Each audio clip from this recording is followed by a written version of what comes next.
Muy buenas tardes, mis hermanos, el Señor les bendiga grandemente. Una vez más contentos por estar dispuestos a compartir la palabra del Señor y no solamente compartir aquello que sabemos o aquello que creemos entender en la palabra, sino aquello que vivimos en Cristo. La vida de Cristo es la que se comparte, es a Cristo a quien compartimos, no una teoría, no una religión, no ninguna otra cosa. Y la intención completamente es que la iglesia sea edificada y que aquellos que no conocen del Señor puedan acercarse a Él desde una perspectiva bíblica, una perspectiva que te lleva a la experiencia y no que no quede en una historia, que no quede en una posibilidad remota de que algo bueno pueda suceder en la vida de alguna persona que busca algún cambio en su vida, sino más bien con toda la certidumbre, con toda la seguridad que Cristo en nosotros es la esperanza de gloria. Y yo creo que eso es lo que tenemos que estar viviendo y compartiendo de una manera eficaz. Y el día de hoy vamos a basar la enseñanza en la carta a los Colosenses en el capítulo número 2. Comenzamos ahora el capítulo número 2 de esta carta. Recuerde que todos los viernes estamos llevando esta línea de enseñanza basados en la carta a los Colosenses. Hemos dicho ya el contexto de esta carta. Ahorita mencionamos algunos puntos que son importantes para el entendimiento del tema y vamos a desarrollar lo que hoy el Señor nos ha hablado para nuestra enseñanza. Le invito a que vaya conmigo al capítulo número 2 de la carta de los Colosenses. En el capítulo número 1, en el versículo número 1, dice la palabra del Señor: porque quiero que sepáis cuán gran lucha sostengo por vosotros y por los que están en la Odisea y por todos los que nunca han visto mi rostro, para que sean consolados sus corazones, unidos en amor, hasta alcanzar todas las riquezas de pleno entendimiento, a fin de conocer el misterio de Dios el Padre y de Cristo, en quien están escondidos todos los tesoros de la sabiduría y del conocimiento. Esto lo digo para que nadie os engañe con palabras persuasivas, porque aunque estoy ausente en el cuerpo, no obstante, en espíritu estoy con vosotros, gozándome y mirando de vuestro buen orden y la firmeza de vuestra fe en Cristo. Hemos visto acerca de esta carta que el apóstol Pablo desde la cárcel escribe estas enseñanzas por causa de una preocupación muy legítima que había en su corazón, la preocupación de un pastor, la preocupación de una persona que se ocupa del cuidado de las almas. En este caso, el apóstol Pablo, estando en la cárcel, escucha cómo es que en Colosas había llegado el evangelio por medio de Epafras, lo mencionan como un siervo fiel, como una persona que está pegado a la palabra del Señor y que fue y compartió ahí la palabra. Se levanta la iglesia de los colosenses, pero también vemos que hay una amenaza contra las enseñanzas del evangelio. Una amenaza, quiero decir, hay una falsa enseñanza contraria al evangelio que estaba tratando de persuadir a la gente con argumentos lógicos y con sabiduría humana, con cosas que son atractivas tal vez por medio de la elocuencia con la que se hablaba, no con total claridad, pero sí con mucha elocuencia y en medio de esa enseñanza, lo hemos dicho en repetidas ocasiones, esa enseñanza estaba formada por la creencia de que Dios no había venido meramente en carne aquí en la tierra. A Jesucristo se le denigraba como Dios, no lo aceptaban como tal, sino que pensaban que la salvación del hombre tenía que ver con la intervención de los ángeles, y los ángeles decían ellos que eran emanaciones de Dios, es decir, una forma espiritual en la cual Dios vino y pudo salvar a la humanidad por medio de ángeles. Eso lo mezclaban con cosas que estaban muy parecidas a lo que hoy es esoterismo, a lo que son filosofías paganas, incluso con el mismo cristianismo que se estaba propagando en ese tiempo, el cristianismo legítimo. Tomaban de una cosa, tomaban de otra cosa y de otra creencia y lo hacían una sola enseñanza. A esto muchos de los teólogos actuales le llaman o le llamaron lo que es la herejía de los colosenses. Ese fue el título que le pusieron, la herejía de los colosenses. Por eso el apóstol Pablo tenía una preocupación en su corazón, una preocupación real, una preocupación que lo llevaba a una angustia en su interior, porque él estaba en la impotencia de estar dentro de una cárcel. Sin embargo, la palabra no estaba encarcelada. La palabra de Dios seguía corriendo, seguía llegando a donde Dios quería que llegara. Y el apóstol Pablo escribe esta carta a los colosenses, y en estos versículos que acabamos de leer, dice el versículo número 1: quiero que sepan cuán grande lucha tengo por ustedes. Hay una lucha en el interior de Pablo por aquella preocupación que tiene legítima, aquella preocupación real que hay en su corazón por causa de que ellos, los colosenses, recibieron la fe del evangelio, pero anda por ahí rondando una mala enseñanza que los pretende desviar del evangelio. Y él está preocupado, el apóstol Pablo: estoy preocupado por ustedes, les dice, y estoy preocupado por los de la Odisea, a quienes se cree que también, como estaba a 10 millas de Colosas, la Odisea, se cree que también Epafras había evangelizado ese lugar, y entonces había una iglesia ahí también, y el apóstol Pablo dice: los quiero ver, quiero estar ahí con ustedes, quisiera estarles enseñando. Yo me imagino que la desesperación en su corazón al no estar viendo a la gente y saber que les estaban metiendo ideas equivocadas o tratando de meterles ideas equivocadas en la mente y en el corazón de ellos, era para Pablo, me imagino, como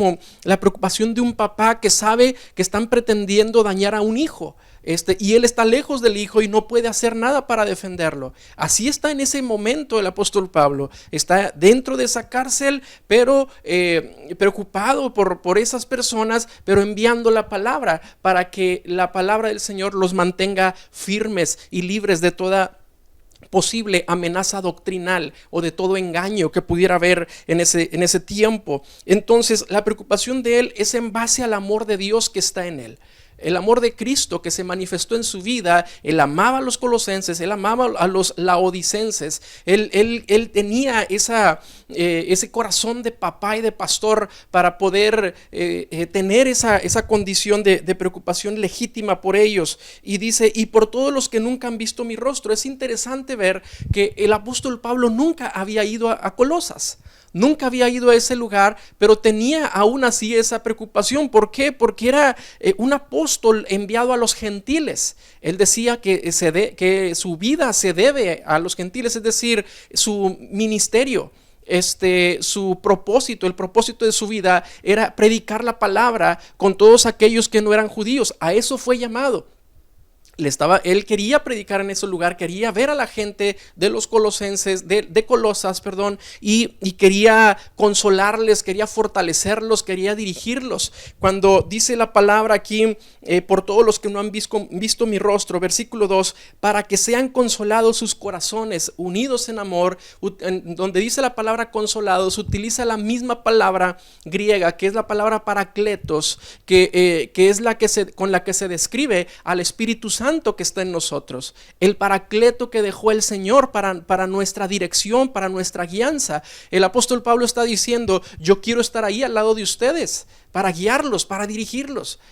Quiero que esto suceda, pero pues no podía en ese momento físicamente no lo podía hacer. Pero el propósito del apóstol Pablo no era solamente emocional. No era solamente el tener ese amor fraternal hacia las personas y el querer tener una cercanía con aquellos a quienes quería ver. En este caso tal vez nos podemos identificar un poquito. Digo un poquito porque no se asemeja a la situación, pero estamos en cierta manera confinados o restringidos a ver a otras personas, restringidos a no congregarnos, a muchas cosas por causa de la pandemia, de las restricciones que hay a nivel global.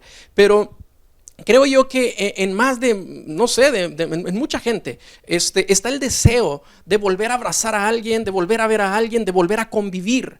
Pero ese no es el sentido del apóstol Pablo. Él no está ahí para decir los quiero ver y los quiero abrazar, sino más bien está diciendo: yo quiero ir para que sean edificados, quiero ir para que crezcan espiritualmente, para poder aportar aquello que Dios me ha dado, y ustedes sean bendecidos con la palabra y crezcan en la plenitud del Señor. Y ese es el propósito espiritual del apóstol Pablo. No vemos que haya solamente una condición emocional o fraternal, sino vemos también el propósito divino, el propósito de Dios que estaba en él, que lo apremiaba a estar ahí, que quería estar ahí, que quería enseñarles. Y como no podía hacerlo presencialmente, pues envía la carta a los colosenses. ¿Y cuál es el propósito? Dice, para que sean consolados sus corazones, unidos en amor, hasta alcanzar todas las riquezas de pleno entendimiento, a fin de conocer el misterio de Dios el Padre y de Cristo.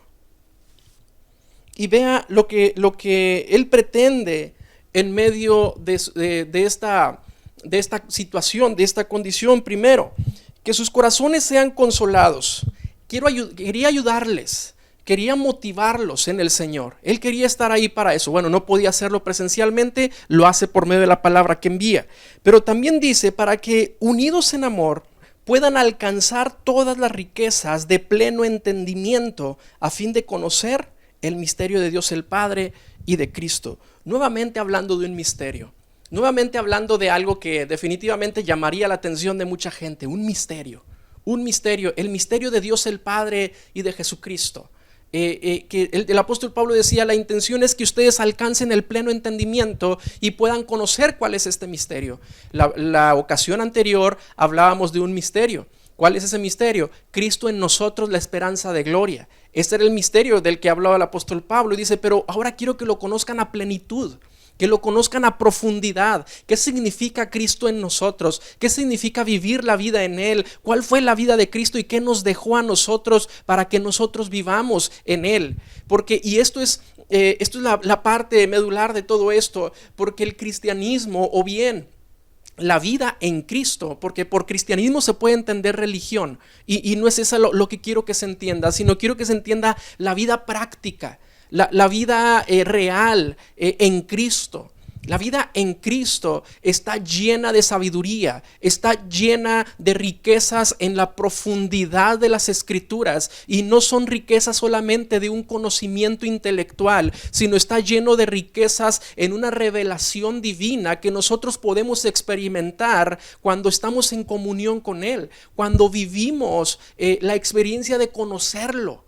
No de conocer la historia bíblica, de conocer la persona de Cristo, de conocer la manifestación de la persona de Cristo. Hablábamos la ocasión anterior del ministerio manifestado, no del ministerio dado a conocer por medio de una escritura o de un mensaje, sino el misterio manifestado, Cristo en carne, pero ahora Cristo en nosotros, ahora su Espíritu en nosotros. Es decir, que tú puedas llegar a sentir, a vivir, a palpar a plenitud total, a la llenura de manera completa y de manera como aquí utiliza una palabra que ahorita lo vamos a estudiar, que es la certidumbre, con plena certidumbre, con totalidad, con llenura de una vida diferente. No tu vida, no mi vida mejorada, no tu vida cambiada a mejores aspectos o cualidades o condiciones de vida, sino estamos hablando a una vida diferente, transformada completamente, porque el Señor no vino a mejorar nuestra vida, la vino a transformar, y Él ha transformado nuestra vida ahora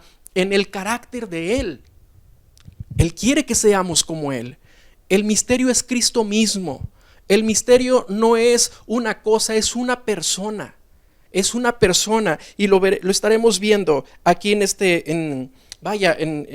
mensaje de manera breve. Entonces, la intención es que unidos en amor alcancen las riquezas de pleno entendimiento, que conozcan este misterio que es en Cristo. Si leemos en la segunda carta a Timoteo, en el capítulo número 3, en el versículo número 16, el apóstol Pablo, utilizando el mismo lenguaje, hablando de misterios, dice la palabra: e indiscutiblemente grande es el misterio de la piedad. Dios fue manifestado en carne, fue justificado en el Espíritu, fue visto de los ángeles, predicado a los gentiles, creído en el mundo y recibido arriba en gloria. Dice, grande es este misterio. Porque no habla de una persona común, dice Dios. Dios fue manifestado en carne. Cuando dice Dios fue manifestado en carne, está hablando que la misma esencia de Dios Padre estaba plenamente manifestada en la vida física, en la vida presencial de Cristo aquí en la tierra. Dios en el Hijo, Dios en Cristo. Grande es este misterio. Dios en la tierra, así es. Dios vino y pisó la tierra por medio del Señor Jesucristo. El creador de los cielos vivió entre los hombres, vivió entre la humanidad y no vivió como un rey, como un rey que pudiera él estar, no sé, estando me refiero a vivir en privilegios, a vivir una vida de ricos. Él vivió como un siervo. Vivió como siervo, la palabra nos enseña esto, pero dice, fue justificado en el Espíritu, fue visto de los ángeles, fue predicado a los gentiles, fue creído en todo el mundo y fue recibido arriba en gloria nuevamente. Grande es este misterio, es decir, el misterio del que habla el apóstol Pablo siempre se trata de la persona de Cristo. Siempre se cumple en Cristo esos misterios de los que habla la palabra en el Nuevo Testamento. Es en Él, es en Él nuestra salvación, es en Él el misterio del que hablamos, Cristo en nosotros, la esperanza de gloria, es la persona de Cristo. Cuando tú y yo estudiamos la vida del Señor Jesucristo es cuando vamos a encontrar las riquezas de la sabiduría, como dice la palabra, del entendimiento, la profundidad de los tesoros de la sabiduría y del conocimiento se encuentran en el Señor Jesucristo. Se encuentran en Él. Hablar de riquezas, hablar de que en Él están escondidos todos los tesoros de la sabiduría y del conocimiento, está refutando el apóstol Pablo el énfasis que los falsos maestros daban acerca precisamente de los misterios que ellos mismos hablaban, los cuales nunca eran revelados a la gente, sino solamente a ciertos adeptos de su propia religión. Y estaba también refutando el hecho de que como ellos denigraban la persona de Cristo, el apóstol Pablo lo ponía por encima de todas las cosas, diciendo, es en Cristo en quien se encuentran todas las cosas, no en tus enseñanzas, no en tu creencia acerca de los ángeles, en ninguna otra cosa, en el Señor Jesucristo. Mira, lo digo con amor y respeto en el Señor, y entiendo que mucha gente en su intención de búsqueda de Dios, en su intención de un cambio por causa de la desesperación y la angustia que pueden estar viviendo en sus vidas por diferentes circunstancias difíciles, buscan en muchas cosas, buscan en la iglesia, buscan en la religión, buscan no sé, en las cosas que tienen que ver con el misticismo, el esoterismo, otro tipo de dioses, de santos, de vírgenes, en lo que les pueda traer algún tipo de alivio, en lo que les pueda traer algún tipo de calma a sus corazones, o en lo que se sientan seguros y ayudados de cierta manera. Pero muchas veces lo que les ha convencido no es el hecho de que sea real aquello que les enseñan, sino lo que les ha convencido es que se los enseñan con argumentos y con sabiduría humana, se los enseñan con falsedades y con filosofías tan atractivas que la persona se siente realizada, y solamente esa creencia en la que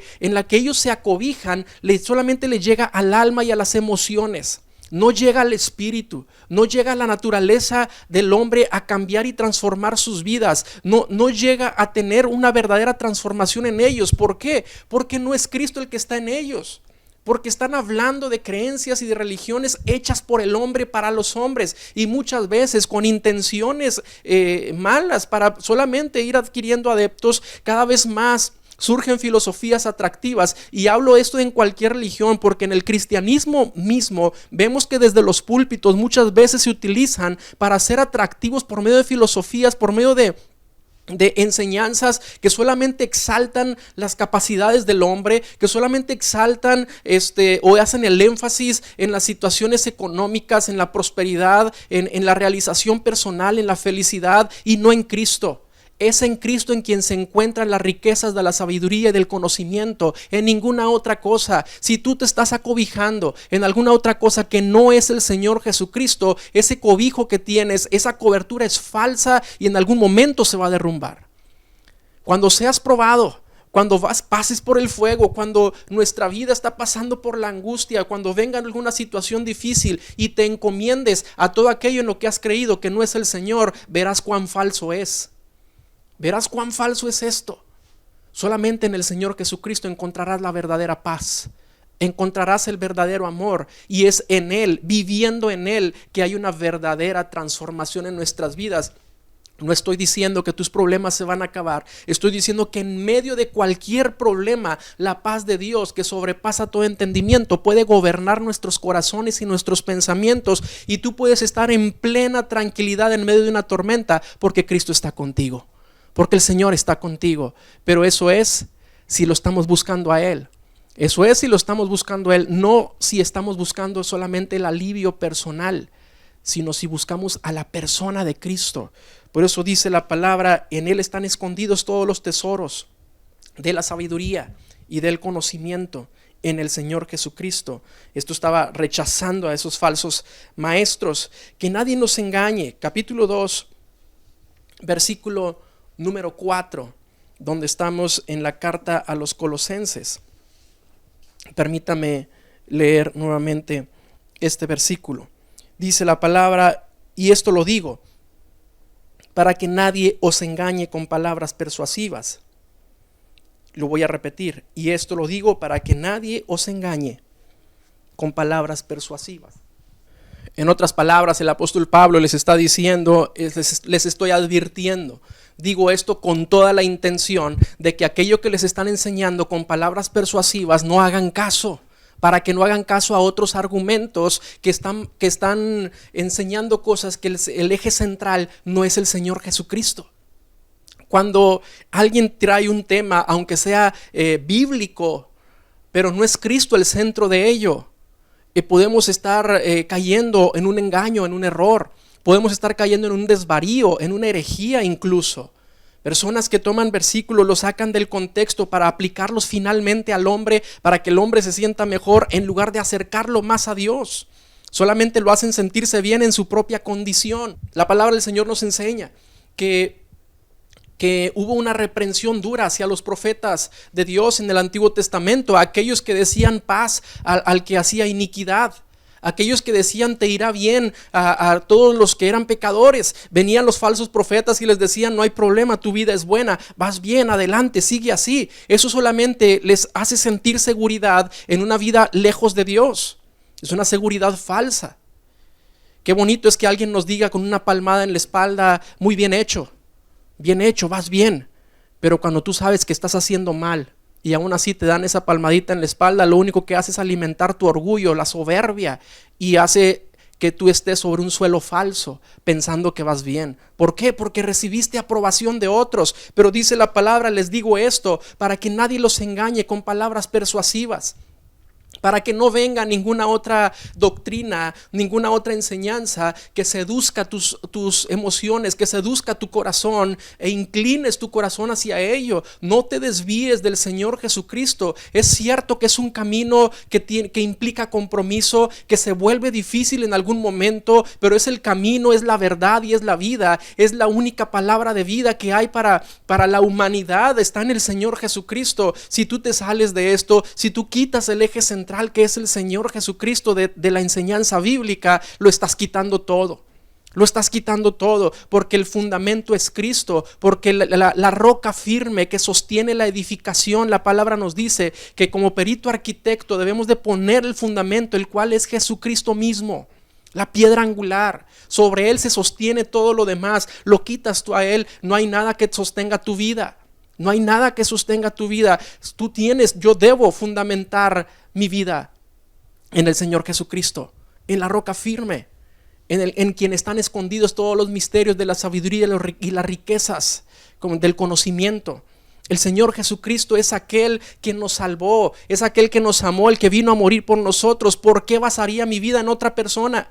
¿Por qué clamaría a un santo, a una virgen? ¿Por qué lo haría a cualquier otra cosa si no han hecho ninguna otra cosa como lo hizo el Señor? Nadie más nos ha comprado, nadie más con su sangre nos ha lavado. Es la sangre del Señor Jesucristo por medio de la cual nosotros ahora somos libres. Entonces, ¿en quién vas a basar tu vida? ¿Seguirás buscando doctrinas de aquellos predicadores modernos que solamente acarician un poquito el alma? Que solamente te dicen vas bien y sigue así y persigue tus metas y tus sueños. Puedes perder tu corazón, puedes desviarte del camino del Señor, aunque tu búsqueda sea muy sincera, muy legítima. Pero si te estás basando solamente en los sentimientos, en aquello que te gusta, en los que te hablan dulce al oído, puedes estarte basando en algo falso, en algo que te va a llevar a perdición, y ten mucho cuidado con ello. Por eso es la advertencia del apóstol Pablo diciendo: les digo esto para que nadie los engañe. Les digo esto para que se mantengan firmes, porque la amenaza que había en ese tiempo era atractivo. Era atractivo el conocimiento. Para los griegos, dice la palabra que eso era lo que ellos buscaban siempre, conocimiento.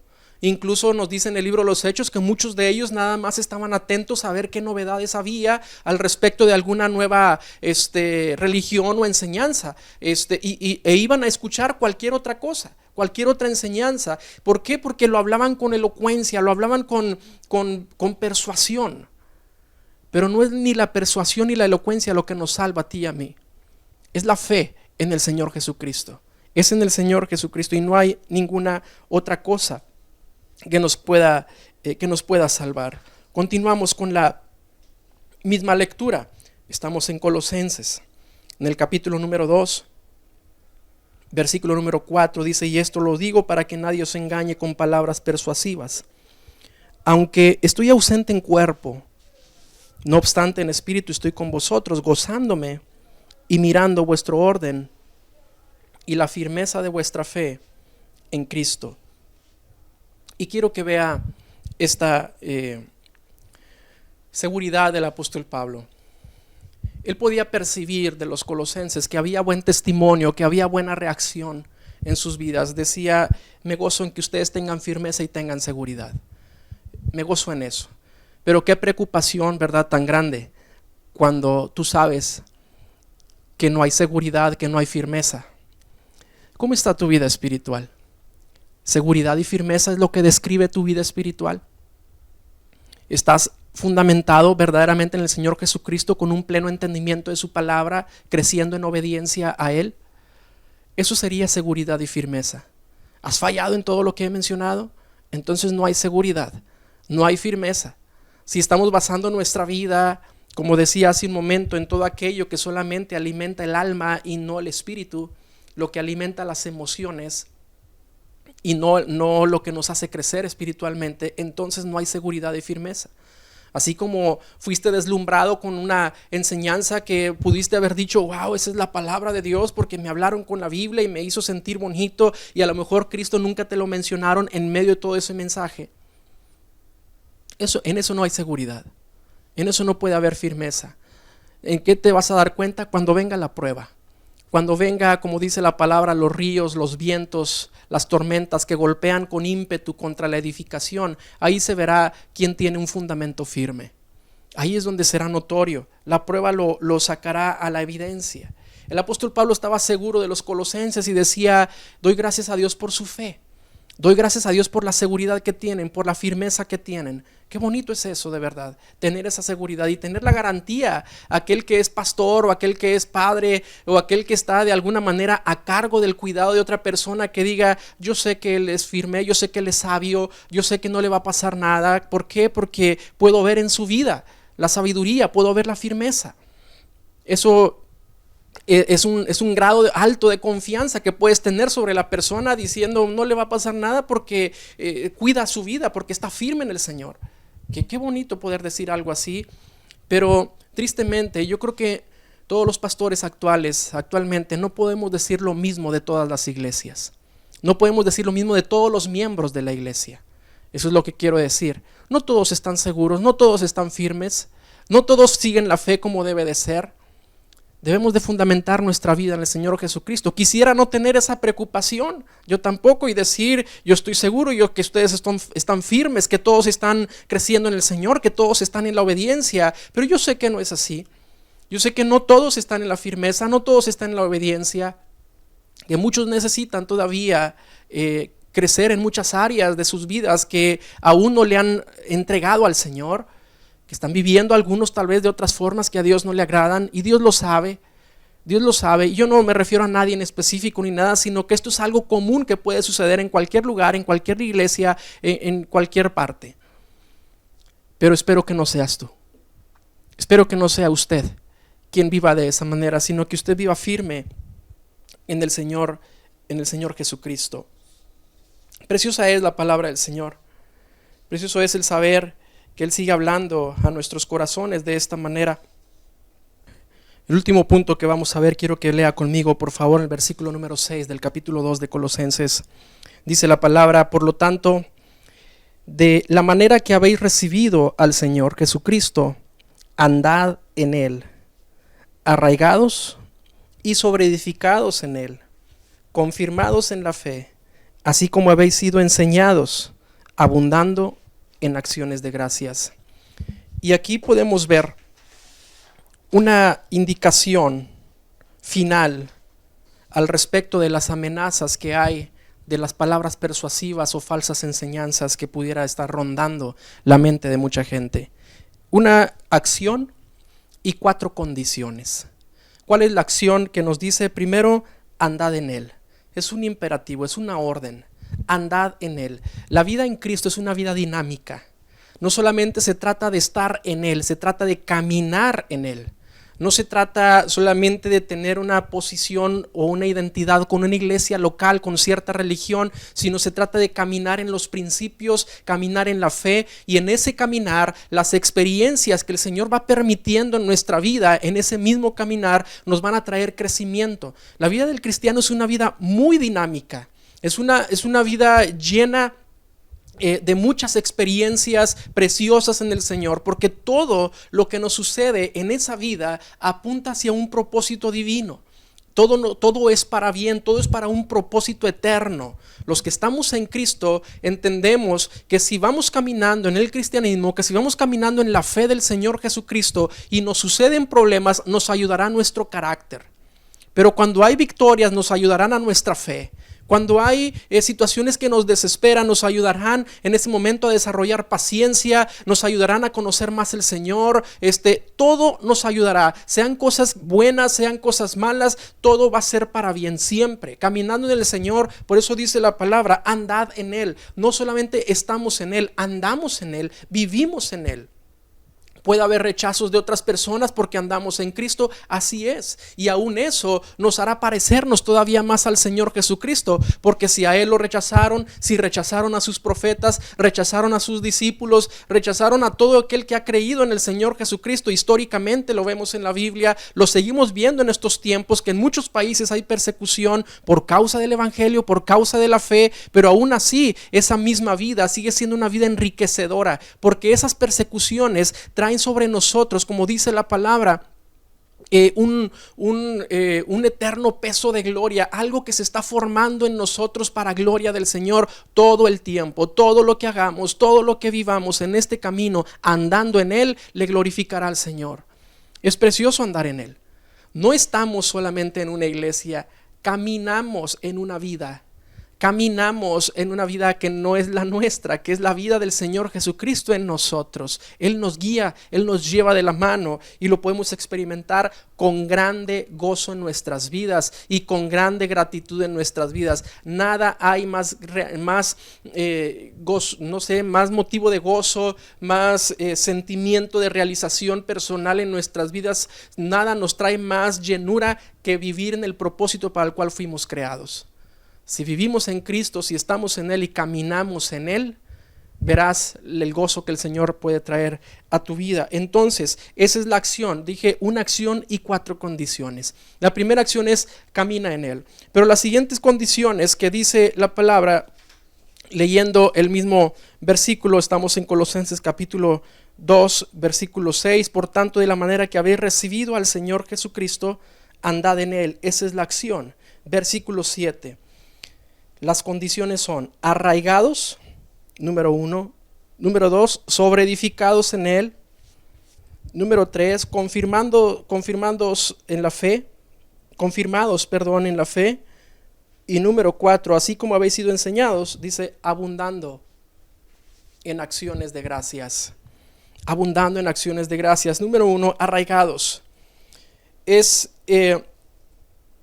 una forma de decir que tu vida estés cimentada, estés sembrada y estés creciendo en Él. Todo el crecimiento depende de Él. Mira cómo los mensajes de impacto emocional, pero que carecen de riqueza espiritual, no traen crecimiento. Eso no trae firmeza, eso no puede echar raíces, eso no nos arraiga en Cristo. solamente nos ponen sobre un cielo, sobre un fundamento falso. Es cuando la semilla cae, tal vez en una manera, como dice la palabra, tal vez junto al camino o de alguna otra forma, porque la persona solamente se alimenta de la emoción, se alimenta de lo que su alma le pide en ese momento, pero no quiere compromiso con Dios. Por eso es que esos mensajes de impacto emocional o de atractivo por palabras persuasivas, por elocuencia o por de alguna otra forma que sea una filosofía atractiva a tu vida, algo que seduce el alma, no genera raíces. Pero la palabra dice es arraigados en Él, arraigados en Cristo, no en enseñanzas falsas, no en enseñanzas filosóficas que te traen un modo de vida aparentemente mejor aquí en la tierra, cuando el mensaje es bíblico y cristocéntrico, va a apuntar tu vida hacia lo eterno, nunca hacia la vida terrenal. Nunca hacia la vida terrenal. Nunca te va a decir cómo ser más feliz en la tierra y cómo alcanzar tus sueños y cosas como estas. Te va a decir cómo ser como Cristo, cómo vivir como Cristo, cómo andar en Cristo, cómo vivir en la fe, cómo crecer en Él, etcétera. Pero si no están basados en el Señor Jesucristo, puedes estar tomando filosofías que meramente te dan esa palmadita en la espalda y no sucede absolutamente nada en lo espiritual. Arraigados en Él. La segunda condición es sobreedificados en Él. Sobreedificados, es decir, ya hay una edificación, ya hay un cimiento, ¿sí? Ya hay una piedra angular, pero nosotros sobreedificamos encima de esa piedra con la enseñanza que estamos recibiendo. La carta a los Corintios, el apóstol Pablo les enseñaba a la iglesia de Corinto diciéndoles: cada uno mire cómo sobreedifica. Porque hay diferentes materiales para edificar. Hay diferentes materiales. Algunos pueden edificar con madera, otros con hojarasca, con heno, con cosas que son tan frágiles que se pueden caer en determinado momento o se pueden deshacer. Pero si edificamos, sobreedificamos con materiales preciosos, duraderos, con cosas que cuestan, entonces es diferente el resultado cuando viene la prueba sobre la edificación. La sobreedificación es el crecimiento que tú tienes en el Señor, es la vida que llevas en Cristo. ¿Cuál es el material que pones para crecer en esta vida? ¿Estás creciendo solamente con impactos de emoción por medio de mensajes bonitos o estás creciendo con cosas que te hacen acercarte más al Señor, que confrontan tu condición espiritual, que te hacen verdaderamente cambiar delante de Dios? ¿Qué es lo que vamos a tomar para edificar en esta vida espiritual? Sobreedificados en Él, pero también confirmados en la fe. Tercer condición, confirmados en el Señor. ¿Qué significa la confirmación? Es la firmeza en el Señor Jesucristo por medio de la fe, una fe que tenga fundamento. No podríamos tener fe si no estuviésemos en el Señor. O bien no podríamos estar en el Señor si no es que Él puso fe en nosotros para que estemos en el Señor. Esta fe se cultiva. Esta fe puede crecer todavía más, pero se puede también contaminar esta fe, porque hay quienes tienen una fe equivocada, sincera pero equivocada. Le tienen mucha fe a algo que no hace nada. Le tienen mucha fe a alguien que los va a traicionar o que no les va a servir para lo que ellos están buscando. Puede ser una fe muy sincera pero muy equivocada. Y no es una manera de atacar a nadie, de ofender a nadie, sino que quiero centrar esa vida de fe que sea en Cristo. Cuando es en Él hay crecimiento, confirmados en la fe, pero también dice la palabra abundando en acciones de gracias.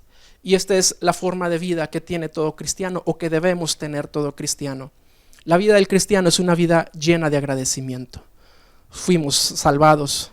Fuimos comprados, fuimos lavados con la sangre de Cristo, fuimos sacados de la esclavitud, fuimos sacados del pozo de la desesperación. El Señor nos ha sanado, nos ha restaurado. El Señor ha hecho una obra maravillosa en nuestras vidas y lo sigue haciendo, y hay cosas por venir que el Señor seguirá haciendo en nuestras vidas. ¿Cómo no estaremos agradecidos? Nuestra vida tiene que ser una vida de agradecimiento todo el tiempo, una vida de adoración, una vida de alabanza, una vida de testimonio. Otros tienen que saber aquello grande que ha hecho Dios en tu vida. Agradécele al Señor viviendo para Él y compartiendo de Él. Agradécele al Señor levantando tus manos en alto, adorando al Señor con un corazón sincero, viviendo en santidad delante del Señor por gratitud. Acciones de gracias, no palabras, acciones de gracias. Las acciones de gracias en otro tiempo podrían haber sido los sacrificios que se presentaban delante de Dios, y los sacerdotes los presentaban sobre aquel altar para el Señor como ofrenda, como una acción de gracias. La palabra habla en el Salmo 100 que por sus atrios se debe entrar con acciones de gracias. Y a la manera, porque en los atrios se encontraba también el altar para hacer los sacrificios. Pero hoy, ¿cómo entraremos delante de la presencia de Dios? ¿Cuáles son nuestras acciones de gratitud para con Él? Es una pregunta. Analiza tu vida. ¿Cuál es la acción que estás realizando agradecido con el Señor por causa de lo bueno que Él ha sido con nosotros? Tenemos mucho que hacer, mis hermanos. Tenemos mucho que hacer para esta vida en el Señor Jesucristo. Yo te invito verdaderamente a que reflexiones en esto que hemos mencionado a manera de meditación. El gran misterio del Señor, Cristo en nosotros, la esperanza de gloria. El gran misterio, el cual nos dice la palabra que es en Él, en quien están escondidos todos los tesoros de la sabiduría y del conocimiento. Es en Él, Cristo centralmente en la vida del creyente. Ninguna otra cosa te puede sostener. Ninguna otra cosa te puede hacer crecer, y ninguna otra cosa ni nadie te puede llevar a la salvación. Solamente es el Señor Jesucristo. Yo te invito a que oremos. Bendito Señor, la gloria y la honra solamente es a ti. Y te damos gracias por esta tu palabra. Yo te pido en el nombre de Jesús que seas tú tratando en el corazón de cada uno de nosotros para que podamos centrar nuestras acciones y nuestra vida de crecimiento de fe en ti, Señor. Y si alguien está viviendo de otra manera o está tomando enseñanzas que solamente seducen el alma, oh Dios, abre sus ojos, revélate a esa vida, Señor, para que vea el tesoro escondido que está en ti, Señor. Para que la riqueza del conocimiento y la sabiduría que están en ti, Señor, le hagan crecer a Él. Para que no sea deslumbrado en el alma, Señor, con los sentimientos y con mensajes atractivos, sino que en su espíritu sea confrontado por la palabra que parte el alma y el espíritu, por la palabra que nos descubre ante ti, Señor, totalmente, por esa palabra, Señor, y pueda crecer en ti, Señor. En el nombre de Jesús. Oh Dios, que esta tu palabra quede sellada en nuestros corazones para gloria de tuya, Señor, y que en nuestra vida, Señor, haya siempre, Señor, esta edificación por medio de tu palabra, Señor. Toda la gloria sea para ti por siempre. En Cristo Jesús lo pedimos. Amén. El Señor te guarde, te bendiga, mi amado hermano. Esperamos pronto podamos volvernos a ver. Sigamos orando, permanezcamos en la fe en el Señor. Centremos nuestra vida en el Señor Jesucristo, en ninguna otra cosa. Crezcamos en Él, andemos en Él, vivamos agradecidos. Es voluntad del Señor. Dios les guarde y les bendiga, hermanos.